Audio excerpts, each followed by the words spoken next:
Small businesses are often the backdrop of very special memories. I spent like my whole 20s hanging out at the Raven on Mount Pleasant Street. And I still go back there kind of when my roommate from those years comes back to town. And that's probably about it. And what we talk about is all the stuff we did there. Most people don't have an outlet to share these kinds of stories, as sweet as they are, but the folks at District Bridges want to change that. Their new Love Your Neighborhood campaign features stories of love and connection from the 7 neighborhoods they work in, and there's also special limited edition swag like bucket hats, t-shirts, and stickers that you could buy to rep your neighborhood. Show your neighborhood spirit and spread some love this summer. Visit districtbridges.org/loveyourneighborhood to share your special memory today. Once again, that's districtbridges.org/loveyourneighborhood.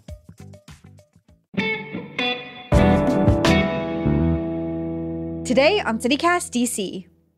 August is a love it or hate it kind of month for DC. But even if you hate it, you have to ride it out. So I'm here with CityCast's Ash Durbin and Kayla Cody Stemmerman to talk through both the fun things happening around town and some tips to get through this swampy heat. Our sponsor, District Bridges, is putting together a new webpage highlighting stories of love and community connection, perfect for while we're all hibernating indoors to hide from the heat. They're here with all of the details, so stick around.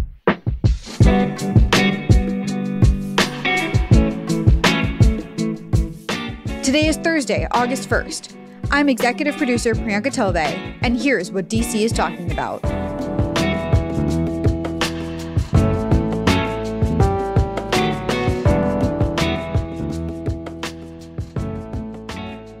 Hey Ash, hey Kayla. Hello. How's it going? I literally cannot believe it's already August. Like, I'm already thinking about fall. It's unbelievable. Yeah, this year has flown. Yeah. The end of summer fear hits you in August, I feel like. That's so true. Yeah. Okay, so what is one thing that you both do this month to deal with the end of summer fear or procrastinate on it? I feel like every August, without fail, I end up hitting Harper's Ferry for tubing every single time. Ooh, that's a good one. It's so hot. You're trying to get out your last little summer feelings in there. And I think because it's so hot, just like you're kind of doing nothing, but you're also floating down a beautiful river with your butt in some cold water. Yeah. Yeah, it's kind of like a party there. Like, I feel like the only times I've ever been, it's like there's hundreds of people and like people bring like speakers and like have these like kind of like parties like halfway down the river, and you all have your little like tubes with your little beers. I totally forgot about that. That's such a good point. It's also, I never really thought about this actively before, but you're right. Every Harper's Ferry trip that I've ever heard of, like any friends going to Harper's Ferry, it's always August. It's always August. I don't know what it is, dude. Maybe it's like over the course of July, we just slowly stew in the heat, but are too lazy to do anything about it. And by the time August comes around, you're like, I need my butt in water. Yeah. I think it's also something for me that I'm always like saying I'm going to do. And then, you know, like August is maybe your last chance to do it. And it is like, it's not close. I mean, it takes Harper's time Ferry to plan is not far, but like you have to put it together. You know, you have to figure out who's driving, you know, who's going to be the DD. That's always tough. Yeah. Or unless you like rent a bus, which I would recommend is really fun. If you have like a lot of people to come with you, renting a bus is really fun. So then nobody has to, and then that adds to the party too, because you're like partying on the way It's up. a party bus. And to on the the way back, it's a party bus. But to your point, Kayla, I've definitely lost like multiple speakers drunkenly tubing in West Virginia. Yeah. Well, you have to be careful not to lose people too. I feel like you can like, once somebody's gone down the river and you can't catch back up with them, like you have no control over where you go, you know? Yeah, there's always one straggler that's just like, we'll see them at the end, dude.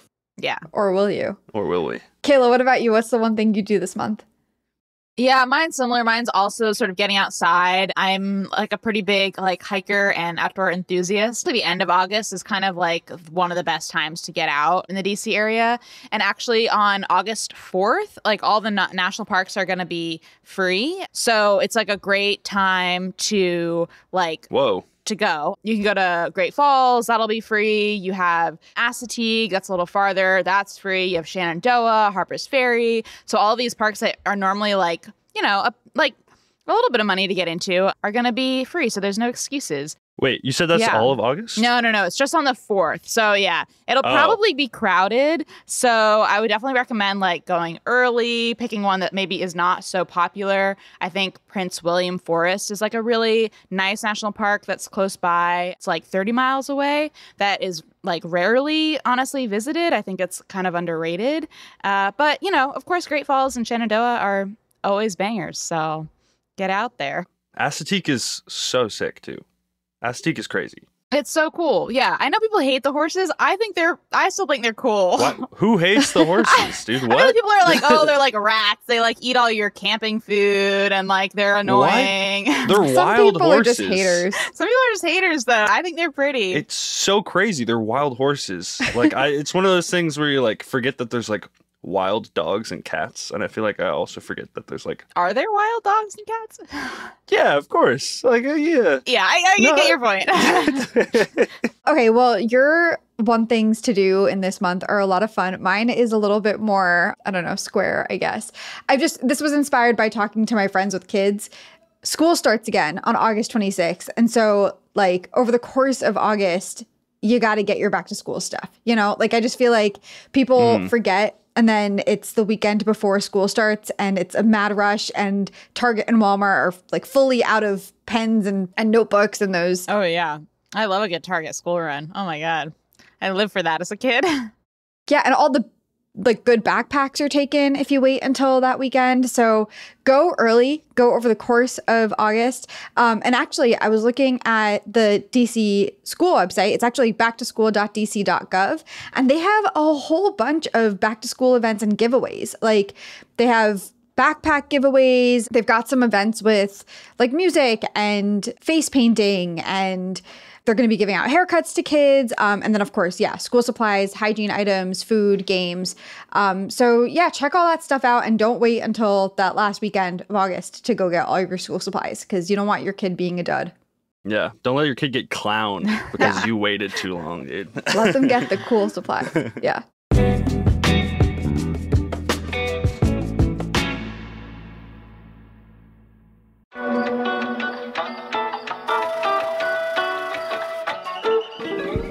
Paint Care is all about keeping it simple for district residents. They make recycling leftover paint, stain, and varnish easy with convenient drop-off locations like your local paint or hardware store. Each new paint project is an opportunity to reduce waste, and Paint Care has 3 simple rules for painting smarter. 1. Buy the right amount of paint for the job. 2. Use up leftover paint. And 3. Recycle the rest. Visit paintcare.org/3simplerules to get tips on how to buy the right amount of paint, explore ideas for DIY projects for how to use up leftover paint, and look up your nearest drop-off site in the district.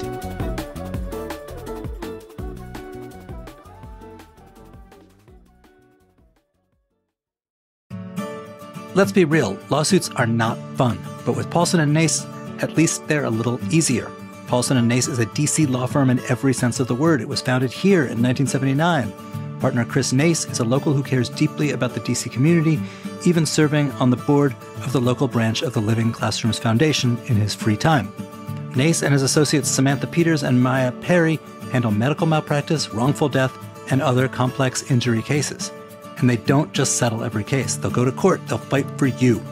Paulson & Nace has even been recognized as one of U.S. News' best law firms. So if you have been hurt or lost a loved one because of someone else's mistake or negligence, call Paulson & Nace for a no-obligation consultation. Visit www.paulsonandnace.com. That's PAULSONANDNACE.com. Or call 202-463-1999.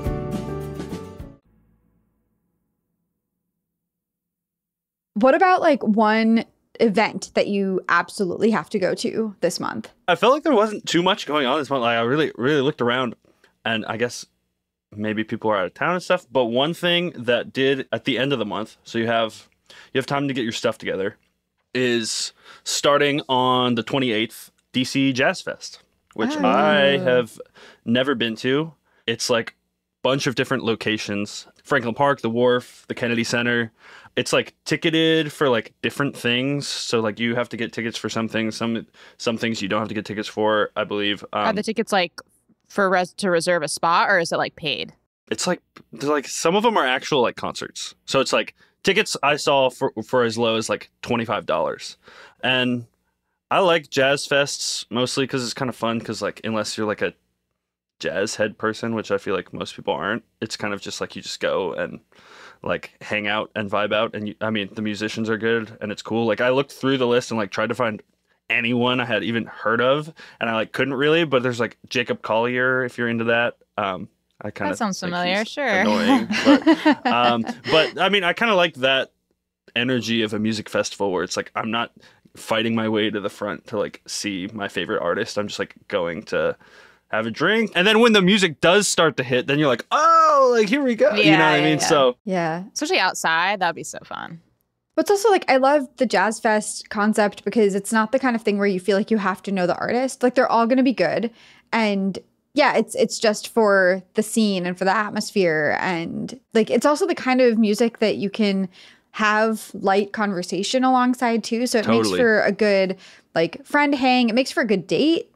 Yeah, Jazz Fest is a great one. yeah, and it's not all jazz, I should say too. Like I think there's some go-go. Jazz is a broad genre, I would say. So there's like a bunch of different artists. So something for everyone. Cool. I'm going to go next so Kayla can't scoop my event because I think you're going to have the same one. Oh no. Okay. The National Book Festival. It's not mine. Okay. That's a great one. I saw though. that too and was like, Kayla's definitely got that one. Wow. You're so literary, you know? Oh, thank you. Thank you. Yeah, no. Okay, so the National Book Festival is happening on August 24th. It is just such an incredible event. So many different authors come. There's going to be more than 90 this year. Whoa. Authors, poets, illustrators. Rachel Kong is going to be there. She wrote Goodbye Vitamin. If anyone's heard of that, that's a really popular book. James McBride, his book, The Heaven and Earth Grocery Store, is one of the most popular books of the year. Christopher Paolini, who wrote, this is a throwback, but Aragon. Yeah, the Aragon dude. series. Oh, I was in love with him as a kid. Oh my god. Yeah. He was our age, Viet- I think. no way. Yeah, he like wrote that when he was 16. Yeah. Oh my God. Okay, I did not know that. Yeah. Viet Thanh Nguyen, who wrote The Sympathizer, which recently was made into a TV show. These are big name authors, you know, and there's 90 of them. Like you can scroll through this list, you will definitely know at least a few. And it's a free event. It's a free book festival where these authors come and share their stories. They're like their literal stories. And it's just one of the perks of being in this city. Like I feel like people don't take enough advantage of all of the free events that we get as perks from living in DC. And this is one of them. So August 24th, that's a Saturday. It's all day. Dude, getting a selfie with the guy who wrote Aragon. That would be hilarious. legendary. I feel like nobody would even know who that was. But what I would, though, I would. Yeah, so those who know. Yeah, yeah. And it's at the Walter Washington Convention Center. So that's also just a massive space. So if you haven't been, it's a cool place to check out. All right, that's a good one. You know, believe it or not, I've actually never been. So I will definitely I've have never to check been it out either, this year. yeah. Yeah. Okay, yeah, mine is not like one specific event, but it's Restaurant Week, which is August 12th to 18th, which is a classic, happens every year. And you can get, basically, they have two options. You can do like lunch/brunch or dinner. The lunch is $25 to $35. Dinner comes at like $40, $55, or now $65. So there's hundreds of restaurants to choose from. It's a really good time to pick the ones like, I feel like I always go for things that are on the expensive side that I would never really try out normally, but I can afford the, $50 like menu option. One I'm really excited about is Amazonia. I've never been because it's like a really expensive tasting menu, but they have a nice dinner option. Bar Japanese, which just opened near Logan Circle, has a dinner menu. That's going to be great. Go to the site, go to the ramw.org. They have like them all listed out. Some of the menus will be surprises until you get there. Some of them they have on the site. But yeah, I mean, I go every single year and it's always it feels like a good deal. Some more than others, but yeah, I would recommend. Yeah. I saw the Restaurant Week menu for Osteria Marini and Cucina Marini just this morning. Yeah. And they're doing brunch, lunch, or dinner, different prices for each. But I was really impressed by the menu. Like I was salivating looking at some it. people they go all out. And I feel like you can kind of get like, they usually serve, like the best of their big hits, like of their menu on the tasting menu that you get. So you can really try out like a lot of different stuff that honestly, I could probably not afford otherwise. So If you go for dinner, do you get like an app and the main and a drink situation? yeah, you get 3 courses. Yeah. Nice. I will say, like, you do not get a drink, and that is where it really starts to add up. So, I mean, it's still cheaper than it would be, but like if you're trying to go for that budget, like probably stay away from alcohol or like stick to the one drink. They'll offer you, Sure. you know, the tasting with every course. You know, it's up to you, but With a side of water. yeah, with a side of water is the way to go. I feel like the other thing to know for restaurant week, I'm also a big fan, but don't go starving. Like, I think sometimes you think it's going to be 3 or 4 courses. And so you kind of starve yourself all day and then go just really hungry. And it's like the portions tend to be small. It's still, I think it's worth it because of what you were just saying, Kayla, about getting to try menus that you would not otherwise be able to afford. But the portions do tend to be kind of small. Especially the fancier places. I think, you know, like there are like more casual places like Duke's Grocery or like, you know, Cork Wine Bar or like things that like are going to have like larger portions. I think if you're going for those upscale places, like to get into those like fancy dining rooms, definitely be prepared to, you know, maybe have a little snack. Have a little snack before you go or get ice cream after. Yeah, totally. And one other thing to think about with restaurant week is that these restaurants get slammed. So like be kind to your servers. They are working way overtime. And book early, book now. Yes, that too. Yeah. Okay. Speaking of tips and tricks, mine is one that I am really bad at actually doing myself, but I'm trying to get it together this August and just always have mosquito spray with me. I don't know about you guys, but this year so far, like this summer, it feels like the mosquitoes have been like they're there, but they've been more temperate than usual. I feel like. Yeah. I agree. Like by this point, I'm normally riddled with bites. Sure. And I'm not, which makes me really nervous for August. I'm like, they're just all going to come for me. I wonder if it's because it's so dry this year. Oh, You know, that's a good point. Mosquitoes flourish and Yeah. Yeah, Very with the drought and interesting. everything. water. And the Yeah. frog shortage, obviously. But yeah, no, I feel like once you get your guard down, that's when they get you. Totally. Yeah. So I actually, just before this recording, put a mosquito spray into the purse that I use every day, just so that I always have it with me, because it's always the worst thing to like get to whatever happy hour you're going to and you're sitting, you sit down at the chairs and all of a sudden you start feeling them nipping at your ankles. And now you're just doomed. Like now you're just in it. So Yeah. to have the bug spray with you is a game changer. That's also like now you're like the cool friend, you know, it's like now you're the one who can be like, oh yeah, I do have bug spray in my purse. Here you go. You are welcome. Yeah. Like, Yeah. This is how you bribe your friends to stay Yeah. friends with you. exactly. With mosquito spray. Yeah. Okay. So mine is like maybe a little too practical, but because we are in a drought, my tip is to not use too much water. Basically, DC region is officially like under drought watch. We've just had like this super hot summer and it's not going to be going anywhere anytime soon. The city is recommending that people basically like try to use a little bit less water. This means, you know, not watering your lawn, watering your plants less, you know, taking short showers, all of the things that you would do normally to conserve water because it's good for the rest of the city, basically. But, you know, it's not like it's not extreme. You know, you can still do your laundry, brush your teeth, but just take a little bit more care. Take a cold shower, and then it's always kind of fast. That's a good point. That You is know a what I mean? tip. Yeah. And it's hot, so it's like it feels good. It and then does, yeah. You don't really want to stay in there. My that long shower like ultimately, doesn't so. even go. I think it's so hot out. Like my shower doesn't even go cold anymore. Like it's like always temperate to warm. Like I don't know why. Oh man.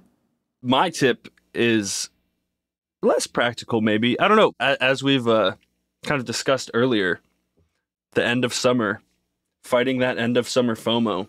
I feel like now is the time to really just check off that bucket list. So when, you know, ultimately summer does not end in August, but I feel like I'm just forever stuck in the elementary school brain like thing. Yeah, I'm like, yeah, oh yeah. no, August is almost over. I have to go back to school. In reality, you know, we're working all the time. But you want to get all your summer bucket lists like ticked off before the fall starts to come around. I hate that feeling of summer ending and then being like, damn, I didn't do this. I didn't go tubing. I didn't, go to a Yeah. music festival. I didn't do this. I didn't spend enough time outside.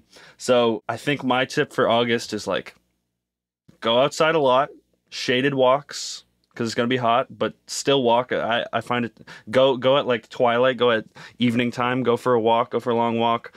Just kind of drink a beer on the porch, you know. With your bug spray.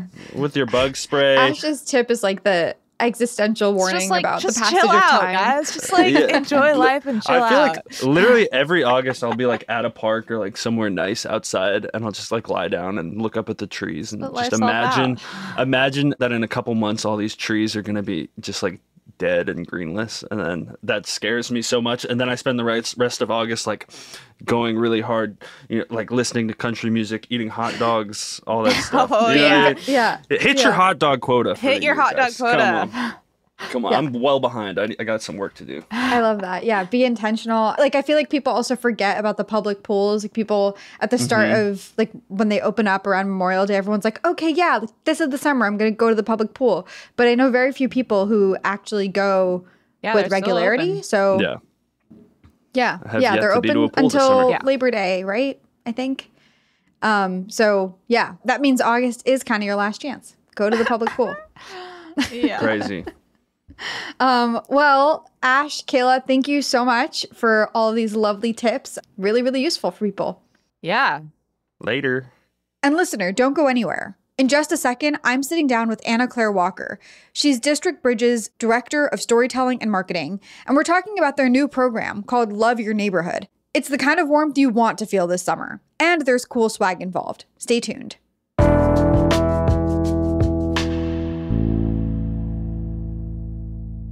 Hey, I'm executive producer Priyanka Tilve here with Anna Claire Walker. She's District Bridge's Director of Storytelling and Marketing.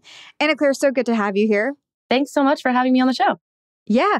Tell us about this new Love Your Neighborhood campaign that y'all are doing. Yeah. So we have been doing community events and small business support for years in a lot of different neighborhoods through DC.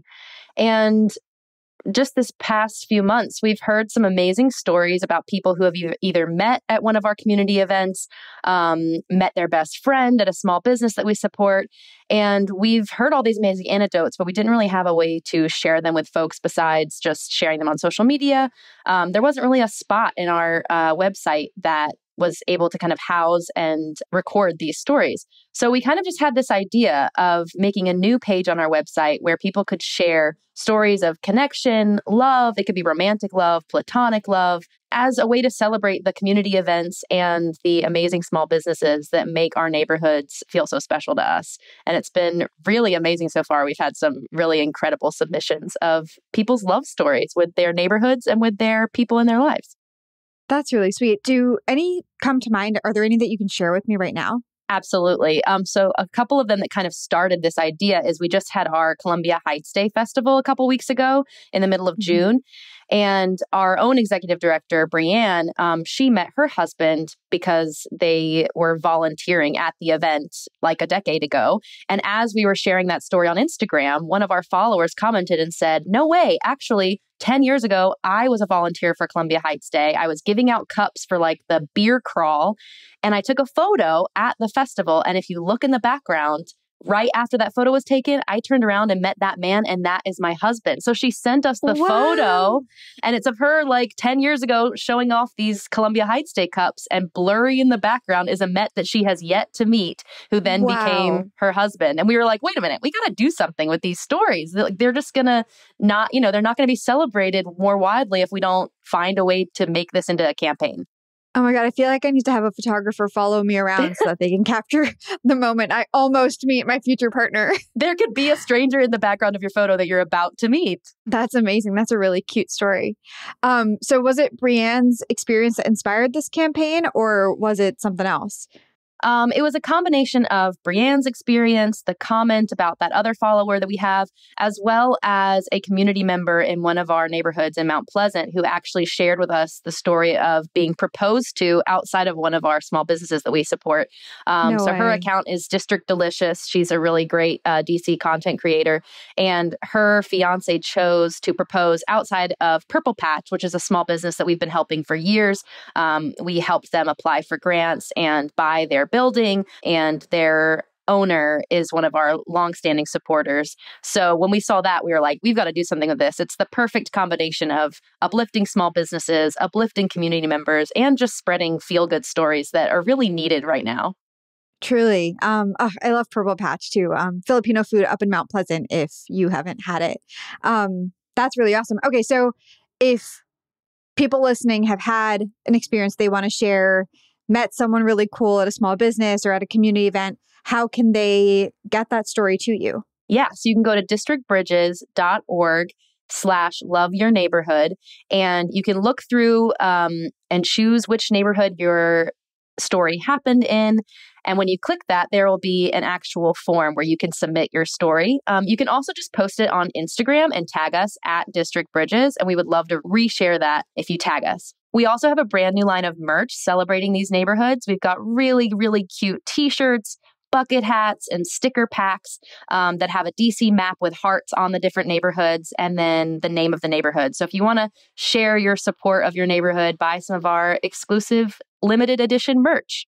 Okay, and they can send photos and videos if they've got them? Absolutely, yeah. You can email us, you can tag us on Facebook, on Instagram, on X, Twitter, whatever, however you want to share that story with us. If you would like for it to be submitted as part of the campaign, there's on the website, you can flick through and look at all the different stories from the different neighborhoods and see the small businesses that are kind of the backdrop for these cherished moments. That's amazing. And you said it's in the 7 neighborhoods that you all operate in. So what are those 7 neighborhoods? Yeah. So we currently run Main Street programs in Chevy Chase, DC, Cleveland Park, DC, Columbia Heights, Mount Pleasant, the Logan Circle, 14th Street neighborhood, U Street neighborhood, as well as Lower Georgia Avenue, which is around Howard and then up further on Georgia. So if you look at the map, you'll be able to tell where we operate and where we're trying to collect these stories from. But you don't have to live in those neighborhoods to share your story. If you visited, Hook Hall with a friend or gone to grab a beer at Midlands, even if you don't live in that area, we'd love to hear your story. Okay, amazing. So again, that was districtbridges.org/loveyourneighborhood. Is that right? Absolutely. And then on social media, we're just District Bridges. Okay. We will have that link in our show notes for you. Anna Claire, thank you so much for being here. Thank you so much.